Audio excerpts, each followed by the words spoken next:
E të dashur miq, rikthehem në studio për të vazhduar me bashkëbiseduesin e parë për ditën e sotme dhe unë kam të ftuar një violinist, mjaft të suksesshëm dhe besoj kur them violinist mund ta merrni me mend se kush mundet me qenë dhe i suksesshëm dhe ai është Shkëlzem Pajaziti. Me kënaqësi më të madhe e ftoj në studion Weekend. Pas një kohe të gjatë, po takohemi sërish. Edhe kësaj radhe do të flasim jo vetëm për koncertet që i keni që trasim gjithmonë për gjërat aktuale, por sot do të flasim pak më gjerë për tyje. Faleminderit. Është gjithmonë kënaqësi shumë e veçantë të jem këtu në studiet tuaja, pasi që e përmendet edhe fillimet e karrierës time, ku që në hapat e parë të karrierës time, kjo derë e këtij televizioni ka qenë gjithmonë e hapur për mua, kështu që gjithmonë kam një emocion të veçantë dhe gjithmonë e përjetoj atë ndjenjen sigur që kam qenë herën e parë këtu. Po më trego cila ka qenë mosha jute e parë kur ke qenë në këtë televizion? Në fakt,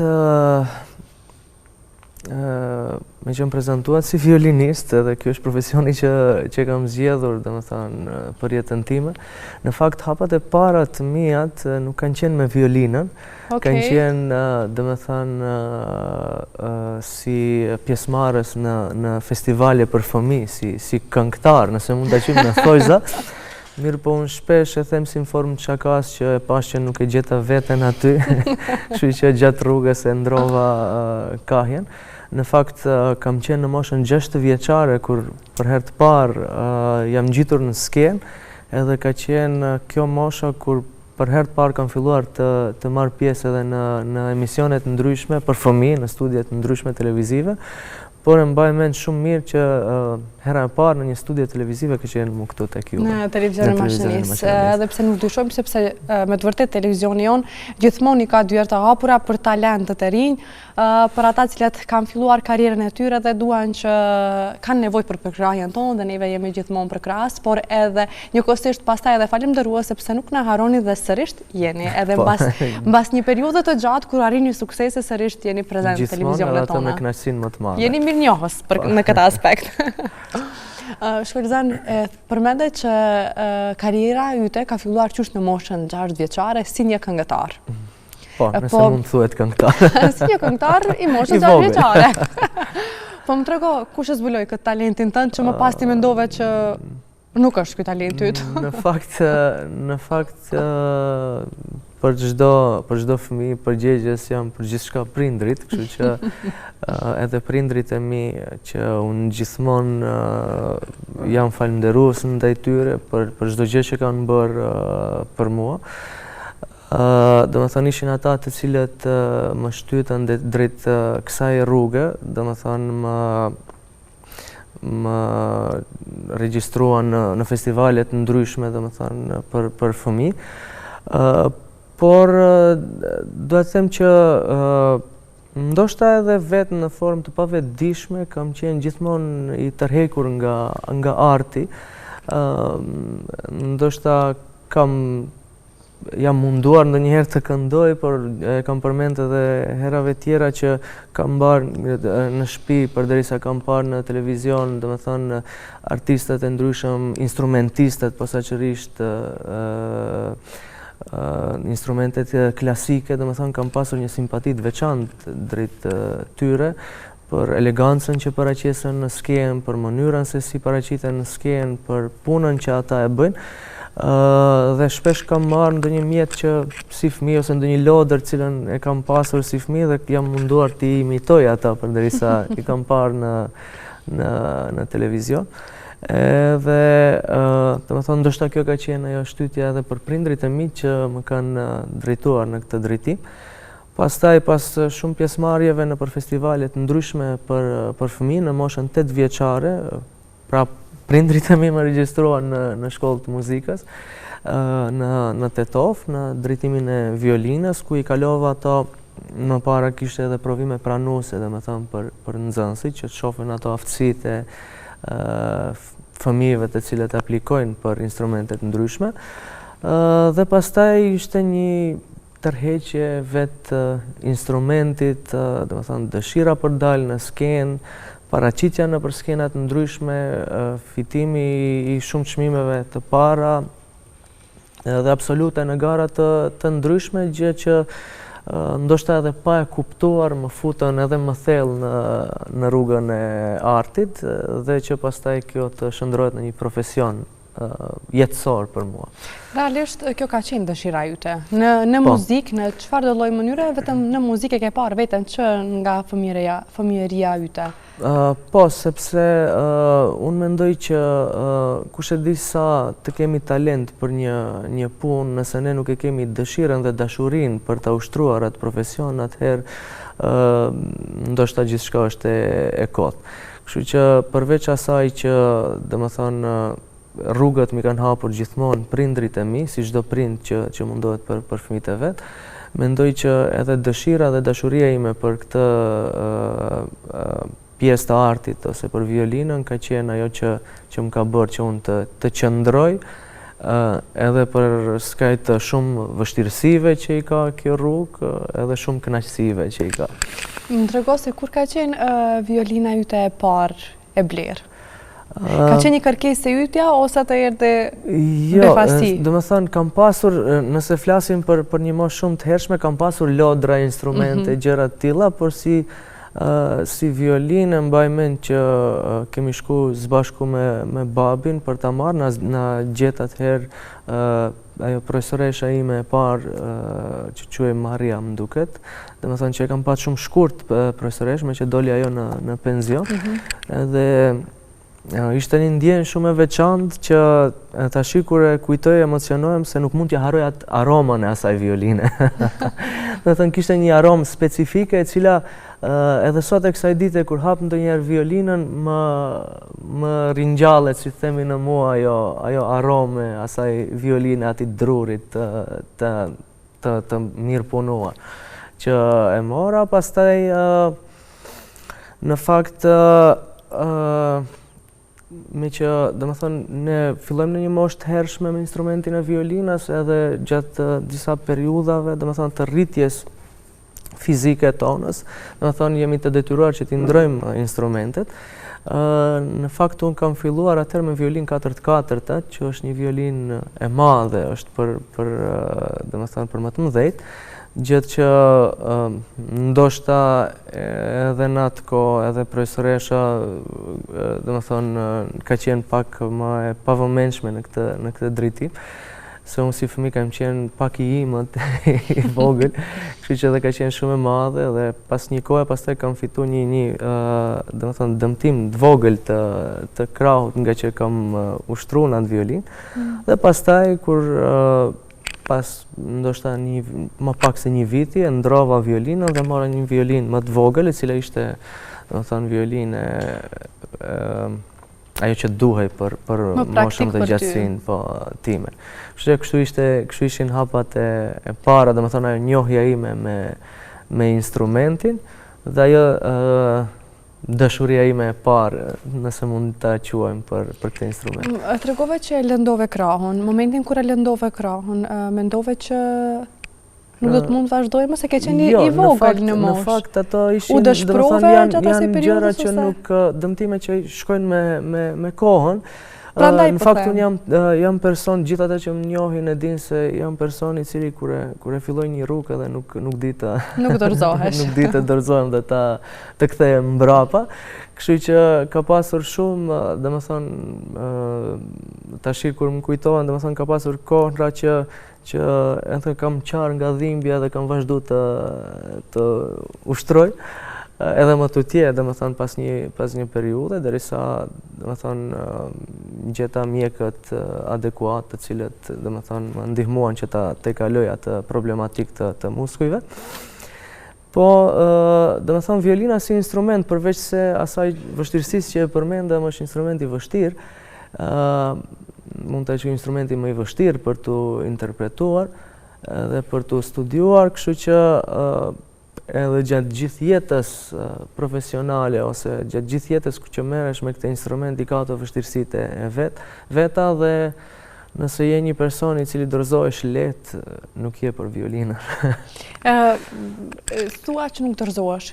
Ka pasur një rast gjatë gjithë karrierës tënde, disa vjeçare më, që je lodhur nga kjo punë? Je lodhur nga ky instrument? Ose e ke menduar pse nuk zgjodha një instrument tjetër? Jo, pse nuk zgjodha instrument tjetër, jo, sepse do të thënë ka qenë instrumenti që e kam dashur gjithmonë, edhe jam dashuruar në këtë instrument edhe siç e thash edhe më herët, një lloj dashurie e parë. Por ka pasur shumë momente që kam menduar pse nuk zgjodha një profesion tjetër më të lehtë. Ndoshta, dhe është hera e parë që po e them këtë në një studio, se ndoshta edhe e kam fshehur nga vetvetja këtë gjë, duke menduar që domethënë ndoshta do ishte më e lehtë, sepse që ta qartësojmë edhe për publikun edhe për ato që ndoshta nuk kanë domethënë aq shumë qasje drejt këtij instrumenti, është një instrument i cili kërkon që në fëmijëri që të ushtrosh 2, 3, 5 orë, 6 orë, 10 orë kur është e nevojshme, kështu që për një fëmijë, për një të ri është shumë problem që të ulesh në karrike ose të rish në këmbë në dhomën tënde mes 4 mureve, dhe përderisa shokët dhe shoqet e tua lozin përjashta, ti të vazhdosh të ushtrosh në instrument dhe të mundohesh ta çosh një mision tëndin deri në fund. Është një përgjegjësi ndoshta shumë e madhe për një moshë të re. Mirë po, sukseset ishin ato që më kanë nxit, që sa herë që jam lodhur, domethënë pas çdo problematike, çdo vështirësie, domethënë vinte një sukses i cili pastaj më bënte akoma më të etur për të punuar më shumë.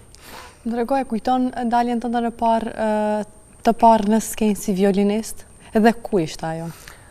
Në fakt, domethënë violinën kam filluar ta mësoj në moshën 8 vjeçare, që është për kohën, domethënë është pak vonë, sepse instrumenti i violinës posaçërisht, ky instrument domethënë është mirë që të fillohet sa më herët. Tash i fillojnë që në moshën 6 vjeçare, por atëherë nuk kishte domethënë ashtu mundësi të tilla. Dhe mbaj mend recitalin e parë, në fakt koncertet e para kanë qenë ato koncertet e shkollës, po si duket nuk më kujtohet dalja e parë me violinë, por më kujtohet recitali i parë, koncerti recitali i parë, që ishte një arritje shumë e madhe për një nxënës i cili ka mësuar 1 vjet instrumentin e violinës, që të realizoj një koncert 1 orësh me këtë instrument. Dhe domethënë për një program 60 minutësh, të cilin e mban mend për mendesh dhe interpreton, domethënë në atë moshë me aq pak eksperiencë, gjë që unë e shoh tashmë që kam diku 15 ose 16 vjet pune si mësimdhënës i këtij instrumenti, që është shumë e vështirë për nxënësi që në atë moshë me aq pak kohë ushtrime të mbrinë, që të kalojnë gjithë atë program dhe të dalin të prezantojnë me një koncert recital. Do të thënë ka qenë koncerti i parë recital që kam bajt në Tetov, që e mbaj mend shumë mirë.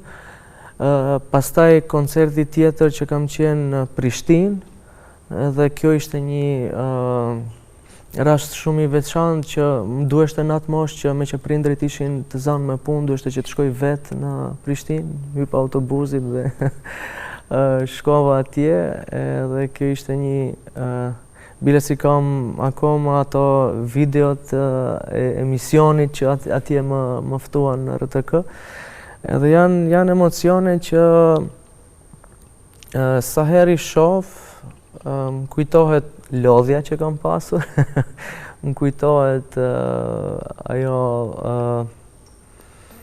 lufta me vetveten, që nëse ja vlen ta vazhdoj ose nëse nuk ja vlen, por që gjithmonë domethënë ka qenë një luftë e kollajshme për të fituar dhe për të vazhduar më të tjerë. Domethënë këto ishin më koncertet e para që i mbaj mend shumë mirë, edhe e mbaj mend atë emocionin që kam përjetuar kur kam dalë në skenë, po gjithsesi e mbaj mend edhe garat e para, ndër garat e para, domethënë një nga garat që mbaj mend shumë mirë ishte koha kur në Maqedoni ishte konflikti i armatosur asaj kohe dhe unë detyrohesha vetvetiu të ushtroj në violinë, ndoshta edhe prindrit më nxitnin që mos e mbaj mendjen atë që ndodh për jashtë, që të vazhdoj të studioj, të ushtroj violina, sepse pas disa muajsh kisha gara. Dhe ishte një kohë që nuk mund ta harroj, domethënë, dhe sa herë më kujtohet, që pastaj u shpërbleva edhe me çmim në ato gara, domethënë është çmimi i vetëm i dytë që e kam në jetën time dhe domethënë ishte 95.99 pikë, 96 ishte çmimi i parë. Okej, për pak. Dhe unë ishta me kaq pak pikë, sepse vendin e parë ndoshta duhet ta merrte dikush tjetër.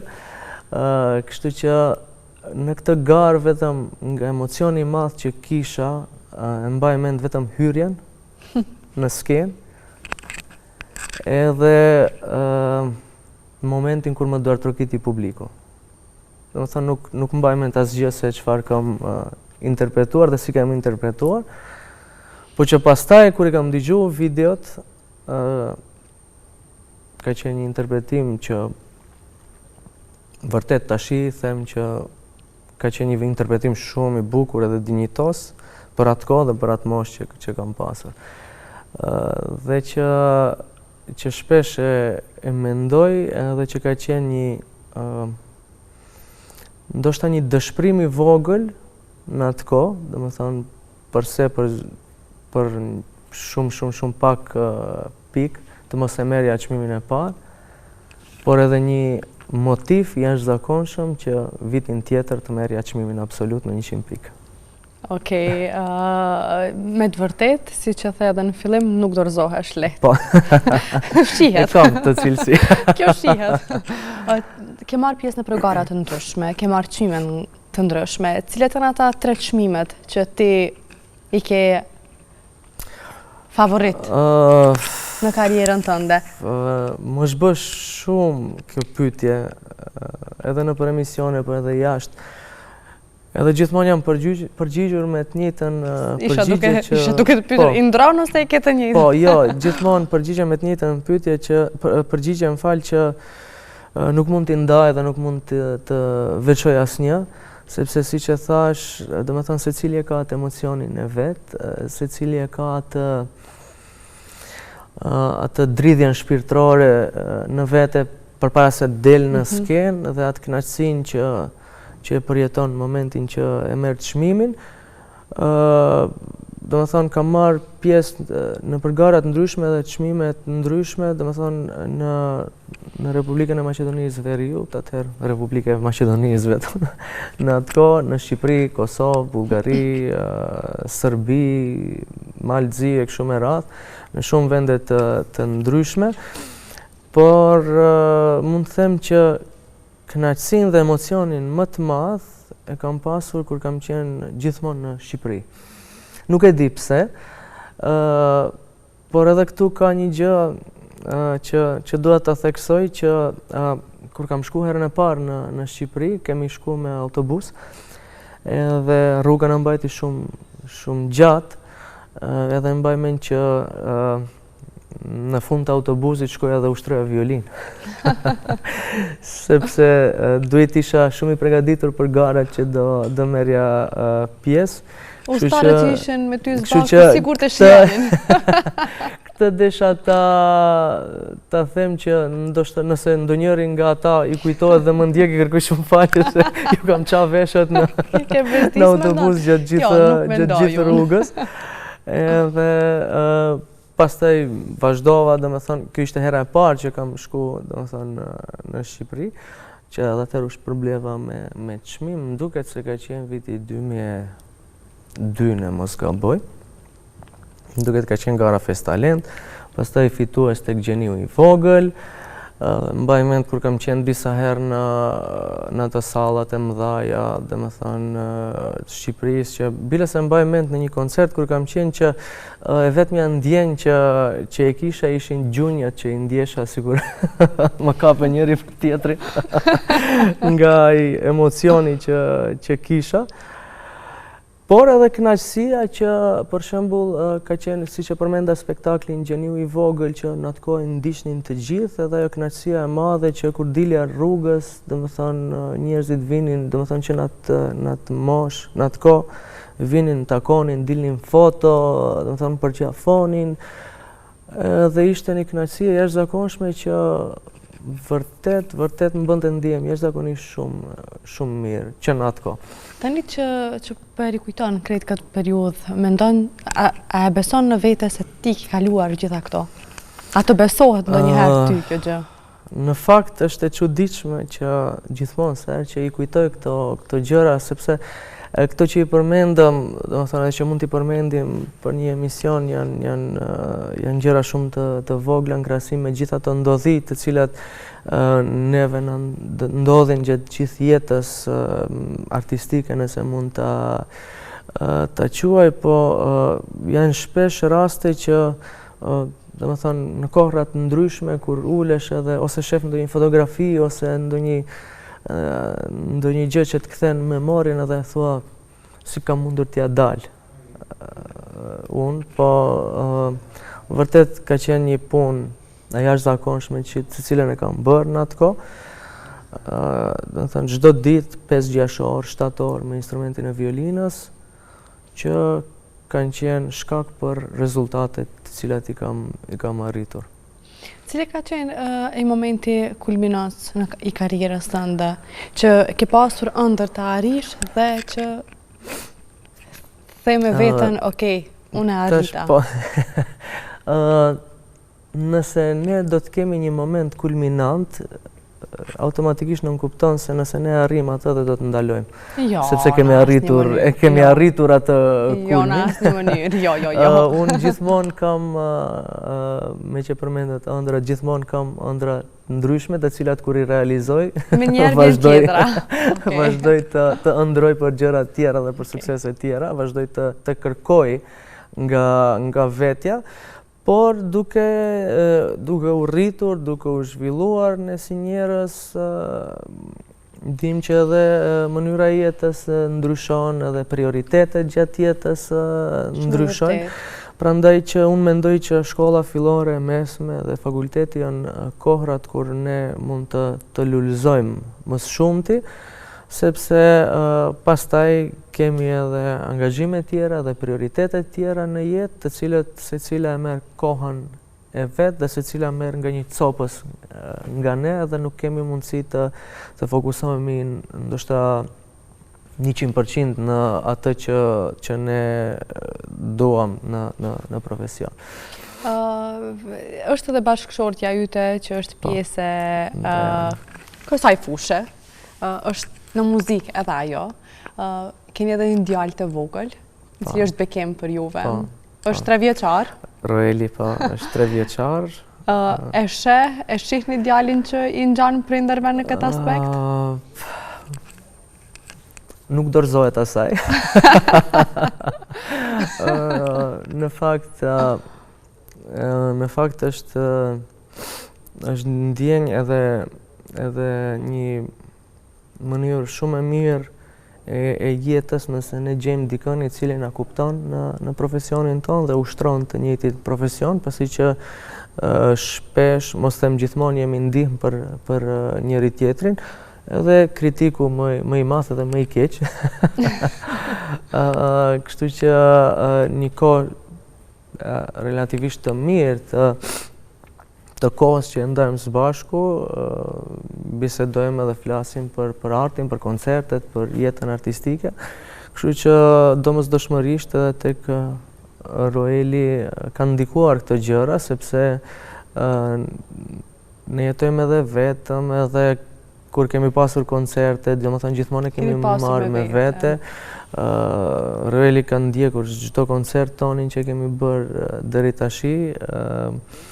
Dhe është gjë e cila e shoh që i pëlqen, se tash ka filluar pas çdo koncerti del edhe ai në skenë tek unë dhe përshëndetet para publikut. Edhe dëshiron që të marr instrumentin tash dhe të tregohet tjerëve se gjasme edhe unë di të bëj këtë. Janë gjëra të lezetshme që na sjellin fëmijët. Mirë po shoh që edhe në shtëpi, domethënë kur ka një lloj veshje muzikor, ka dëshirë për të ndëgjuar muzikë, ka dëshirë për të eksploruar, ndoshta sa ja lejon mosha në instrumentet muzikore, në pianon që e kemi në shtëpi, violinën, po edhe duke munduar që të imitoj edhe Dajanën në kant apo në solo këndin.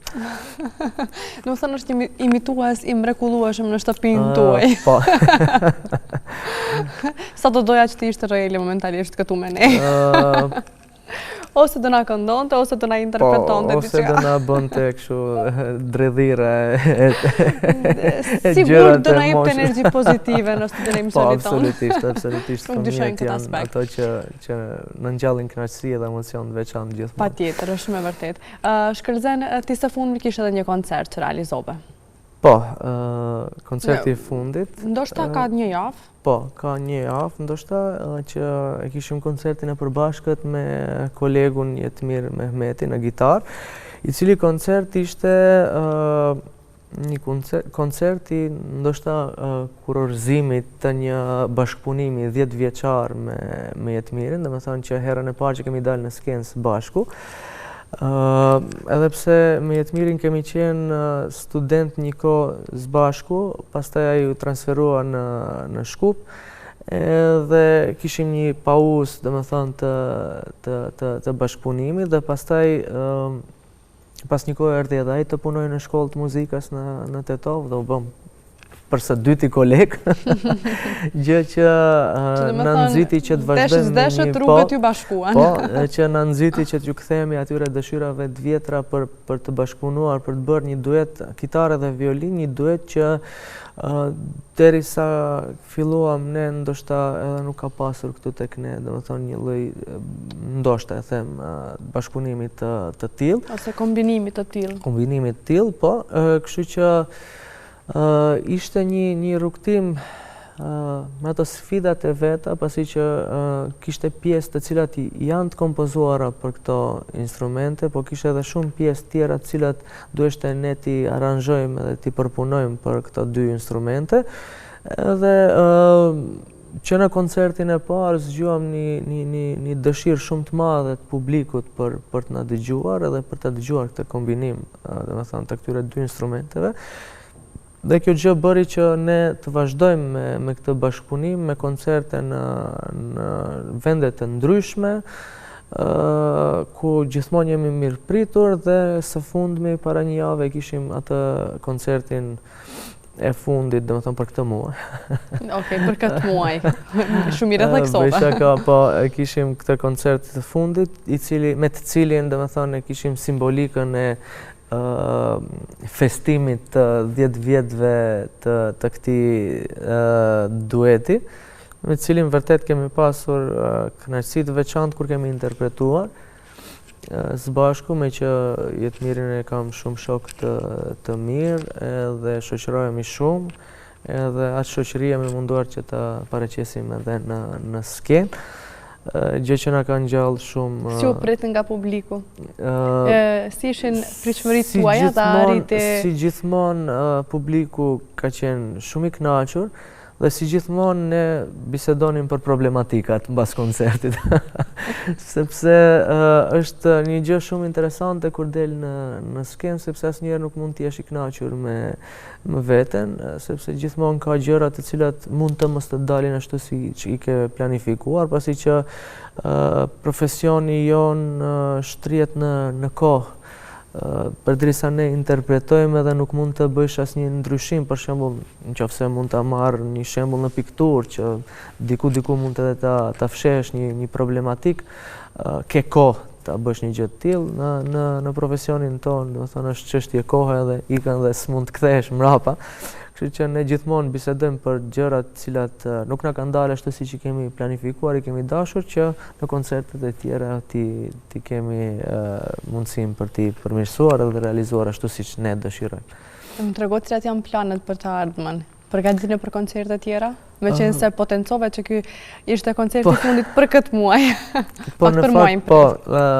Në fakt kemi edhe si vitet e kaluara, një vit shumë të ndjeshur me aktivitete artistike, domethënë unë të hënën kam një koncert solistik i cili do të mbahet në qendrën Shift në Tetov, në ora 8 në mbrëmje, me pianisten Ana Timosieska Petrovska.